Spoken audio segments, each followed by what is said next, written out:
আসসালামু আলাইকুম। আমি শুরু করব একটা গল্প দিয়ে। খলিফা আল মুমিন একজন ছিল, এরকম নামটা মনে আসতেছে না, আমি আসলে স্পিচের জন্য প্রিপেয়ার্ড হয়ে আসি। তো উনি গল্পটা এরকম ছিল যে ওনাকে একটা মেয়ে রোম যেটাকে বলে, তখন ওই একটা মহিলাকে, মুসলমান মহিলাকে একজন আহত করেছে, একজন রোমান সৈন্য। তো এই খবরটা যখন খলিফা আল মুমিনের কাছে যায়, তখন তার হাতের বাড়ির কাপটা নাকি পড়ে যায়। আর ওই মহিলা নাকি বলেছিলেন যে ওয়ের ইজ আল মুমিন।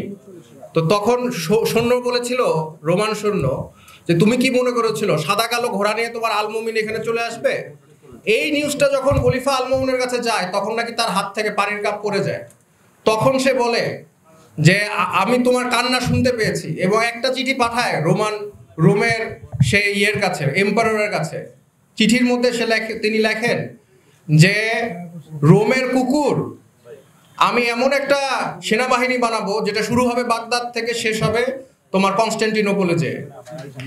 তো এখন আমরা দেখতে পাচ্ছি আমাদের মধ্যে খবর পাই আমরা যে আমাদের এক বোনকে নাকি হিজাব পরার জন্য আরং নাকি চাকরি দেয় না, এরকম একটা নিউজ আমরা পাই।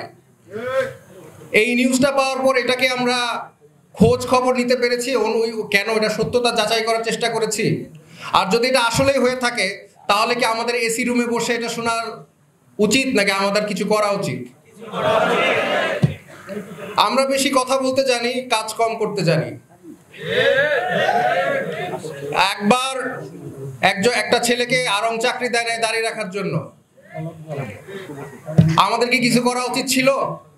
অবশ্যই। আমরা কি কিছু করেছি? তাহলে ট্রান্সজেন্ডার নিয়ে কেন আমরা কথা বলছি, যেখানে আমরা নিজেরাই কিছুটা ট্রান্সজেন্ডার হয়ে যাচ্ছি? আমাদের একটা মুসলমানের উম্মার গায়ে যদি কোনো কিছু হয়, কোনো আঘাত পড়ে, আমাদের কোনো ক্ষতি করে যদি একটা উম্মার, একটা মানুষের প্রতি, তাহলে উম্মার প্রত্যেকটা মানুষের কি দায়িত্ব? প্রতিবাদ করা দায়িত্ব। আমরা কিন্তু অনেক ক্ষেত্রে করি না। এইটা একটা সমস্যা। আমি আরেকটা জিনিস বলতে চাচ্ছি, এই যে আমরা বলতেছি ট্রান্সজেন্ডার যে আইনটা, এটা তো আমি বের করেছিলাম। এই আইনটা কিন্তু বাতিল হয়েছে আলহামদুলিল্লাহ, ইনশাল্লাহ আর হবে না ইনশাল্লাহ। কিন্তু এই যে বইটা লিখেছে কারা, এটা কারা লিখেছে আপনারা জানেন? আমি বলে দিচ্ছি, বন্ধু সোশ্যাল ওয়েলফেয়ার সোসাইটি। এরা সরকারকে ধোঁকা দিয়েছে, এদের কাজই হচ্ছে ধোঁকা দেওয়া। এবং এরা, আপনারা ইউটিউবে ভিডিও পাবেন, তারা প্রকাশ্যে বলছে আমরা এই গল্পটা বানিয়েছি ট্রান্সজেন্ডার বাংলাদেশে প্রসার করার জন্য। তারা নিজেরাই বলছে, তাদের ডকুমেন্ট আছে, তারা যেখানে নিজেরাই বলতেছে আমরা ট্রান্সজেন্ডার এটাই বুঝেছি, আমরা হিজাব বুঝাই নাই, আমরা ট্রান্সজেন্ডার বুঝিয়েছি। তো তারা যেখানে নিজেরাই স্বীকারোক্তি দিচ্ছে, সেখানে আর কোনো বিতর্ক থাকতে পারে? যে লেখক সেই যদি বলে আমি এই কারণে লিখছি, সে যদি ভিডিওতে বলে, সে যদি ডকুমেন্ট সাপ্লাই করে, লেখে যে আমাদের মতবাদ কি ছিল। এখন একটা ভয়ঙ্কর সময় চলে আসছে, আমরা সব ধরনের ফিতনা দেশে পার করে ফেলছি। শেষ যেই ফিতনাটা আসছে সেটা হচ্ছে সমকামিতা, কামে লুট। তো এই শেষ ফিতনার জায়গায় এসে আমরা দাঁড়িয়েছি। এখন যদি আমরা প্রতিবাদ না করি, তাহলে আমাদের দেশে মুসলমান থাকবে না। আমাদের একজন শ্রদ্ধেয় আলেম বললেন কিছুক্ষণ আগে যে আমেরিকায় গাজার বিষয় নিয়ে অনেক ইউনিভার্সিটি স্টুডেন্ট প্রতিবাদ করেছে, বাংলাদেশে করে নাই কেন? করেছে, আমি করেছি, আমার ছাত্ররা করেছে, আইইউবির ছাত্ররা করেছে, নর্থ সাউথের ছাত্ররা করেছে। এখন এই যে ছাত্ররা প্রতিবাদ করেছে, এখানে কিন্তু আমাদের সবার থাকা উচিত ছিল। আমাদের এখন ওই মাদ্রাসা, school, English medium, Bangla medium, এগুলো অধ্যায় বাদ দিতে হবে। এখন শুধু আমাদের একটা পরিচয়, আত্মপরিচয়, কারণ আমাদের এই আত্মপরিচয় ধ্বংস করার চেষ্টা করছে তারা।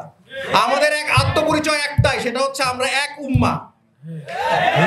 আমাদের এই আত্মপরিচয়, আপনারা কি মনে করেছেন এরা আপনাদের যে গবেষণা লেখে, সেখানে কি আপনারা মুসলমান হিসাবে বলে আপনাদেরকে? না, আপনাদেরকে বলে ইসলামিস্ট, আমাদেরকে বলে ইসলামিস্ট।